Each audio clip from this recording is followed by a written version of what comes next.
ശബരിമല സ്വർണ്ണക്കവർച്ചയിൽ അന്വേഷണം കാര്യക്ഷമമല്ലെന്ന് കേരള മാർഗദർശക് മണ്ഡൽ. ഹൈക്കോടതി മേൽനോട്ടത്തിൽ അന്വേഷണം നടന്നിട്ടും സ്വർണ്ണക്കവർച്ചയിലെ ഗൂഢാലോചനയിലേക്ക് അന്വേഷണം എത്തിയില്ല. ശബരിമലയിലെത്തുന്ന ഭക്തർക്ക് പ്രാഥമിക ആവശ്യങ്ങൾ നിറവേറ്റാൻ പോലും സൗകര്യമില്ലാത്ത അവസ്ഥയാണ്.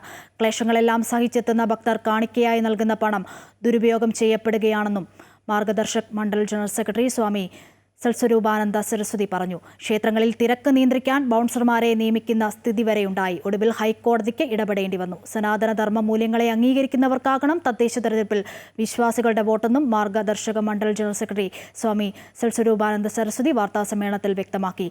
മാർഗനിർദ്ദേശക് മണ്ഡൽ എക്സിക്യൂട്ടീവ് അംഗങ്ങളായ സ്വാമി അയ്യപ്പദാസ്, സ്വാമി കൃഷ്ണാത്മാനന്ദ സരസ്വതി, സ്വാമി വേദാമൃതാനന്ദപുരി, സ്വാമി പ്രണവാനന്ദ സരസ്വതി എന്നിവരും വാർത്താസമ്മേളനത്തിൽ പങ്കെടുത്തു.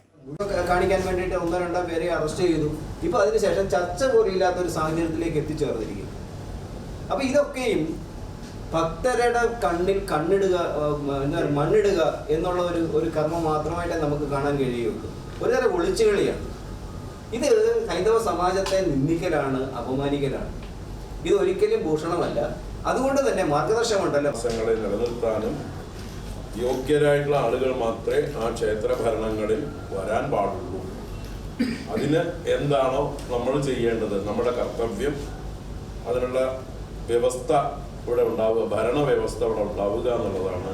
അപ്പോൾ അതിനുവേണ്ടി എല്ലാവരും മനസ്സിരുത്തണം. ഭക്തജനങ്ങൾ വിഡ്ഢികളായി കൊണ്ടിരിക്കരുത് എന്ന് എല്ലാവരോടും പറയാനുള്ളത്.